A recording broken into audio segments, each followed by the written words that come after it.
এটি এমন এক ক্লাসিক স্নাইপারের গল্প যে নিজের চোখে পট্টি বেঁধেও কয়েক কিলোমিটার দূরের লক্ষ্যবস্তু নিখুঁতভাবে ধ্বংস করতে পারে। কিন্তু এই স্নাইপার আগে একজন সাধারণ গণিত শিক্ষক ছিল। যুদ্ধ আর বন্দুকের প্রতি তার ছিল চরম ঘৃণা। কিন্তু একদিন তার জীবনে এমন কিছু ঘটে গেল যা একজন ভদ্র শিক্ষককে পরিণত করল এক নৃশংস স্নাইপারে। গল্পের শুরু হয় ইউক্রেনের একটি ছোট গ্রাম থেকে। সেখানে একটি ছোট্ট ছিমছাম ঘর দেখানো হয় যেখানে এক দম্পতি হাসি খুশিতে জীবন কাটাচ্ছিল। এই ঘরের মানুষটির নাম নিকোলা আর তার স্ত্রীর নাম নাস্তিয়া। নাস্তিয়া একজন ড্রয়িং আর্টিস্ট ছিল। সে কাঠ খোদাই করে চমৎকার সব মূর্তি বানাতো। আর নিকোলা ছিল একজন শিক্ষক। পাশের একটি স্কুলে সে বাচ্চাদের অঙ্ক পড়াতো। শিক্ষক হিসেবে সে ছিল অসাধারণ, তাই সব বাচ্চাই তাকে খুব পছন্দ করত। তবে একজন ছিল আলাদা, এভন। এভন ছিল ভীষণ বেয়াদব এক ছেলে। সে প্রতিদিন ক্লাসে নিকোলাকে বিরক্ত করত। এভন খুব ধনী পরিবারের ছেলে ছিল, আর অন্যদিকে নিকোলা ছিল ভীষণ গরিব। তাই এভন প্রায় নিকোলার চেহারা আর পোশাক আশাক নিয়ে বিদ্রুপ করত। সে চাইতো নিকোলা যেন তার বেয়াদবিতে অতিষ্ঠ হয়ে তার গায়ে হাত তোলে, আর সেই সুযোগে সে কমপ্লেন করে নিকোলাকে স্কুল থেকে বের করে দিতে পারে। কিন্তু নিকোলা ছিল ভীষণ শান্ত স্বভাবের মানুষ।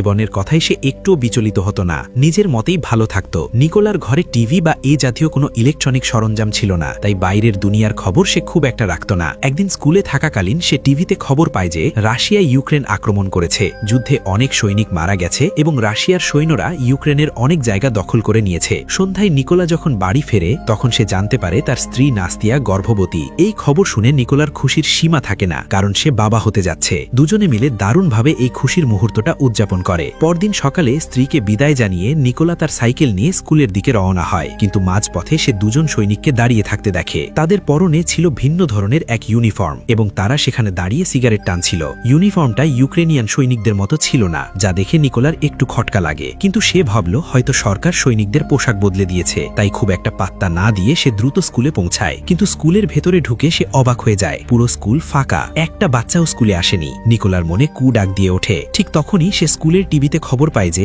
রাশিয়ান সৈন্যরা ইউক্রেন দখলের জন্য ভেতরে ঢুকে পড়েছে। মুহূর্তেই তার মনে পড়ে যায় সেই রাস্তায় দেখা সেই সৈনিকদের কথা। সে বুঝতে পারে তারা ইউক্রেনিয়ান নয়, রাশিয়ান সৈনিক ছিল। তৎক্ষণাৎ তার মনে পড়ে যায় নাস্তিয়ার কথা। সে তো বাড়িতে একা। নিকোলা পাগলের মতো সাইকেল চালিয়ে বাড়ির দিকে রওনা হয়, কিন্তু ততক্ষণে অনেক দেরি হয়ে গেছে। নিকোলা বাড়িতে পৌঁছে দেখে সেই দুই রাশিয়ান সৈনিক তার স্ত্রীকে অমানসিকভাবে মারধর করছে। নিকোলা নাস্তিয়াকে বাঁচানোর আপ্রাণ চেষ্টা করে, কিন্তু সৈন্যরা তাকে বেদম মারধর করে। নিকোলা তাদের হাতে পায়ে অনুরোধ করে, দয়া করে আমার স্ত্রীকে মেরো না, ও মা হতে চলেছে। কিন্তু পাষণ্ড সৈন্যরা তার কোনো কথাই শুনল না। কিছুক্ষণ পর একজন রাশিয়ান সৈনিক নিকোলার ঘরে তল্লাশি চালায়, কিন্তু কাজের মতো কিছুই না পেয়ে সে রাগের মাথায় ঘরে আগুন লাগিয়ে দেয় এবং সেখান থেকে চলে যেতে শুরু করে। নিজের সাজানো সংসার পুড়ে যেতে দেখে নাস্তিয়া রাগে ফেটে পড়ে। সে পাশ থেকে একটি পাথর তুলে নিয়ে সেই সৈনিকদের দিকে ছুঁড়ে মারে। এটা দেখে এক সৈন্য সাথে সাথে গুলি চালিয়ে দেয়।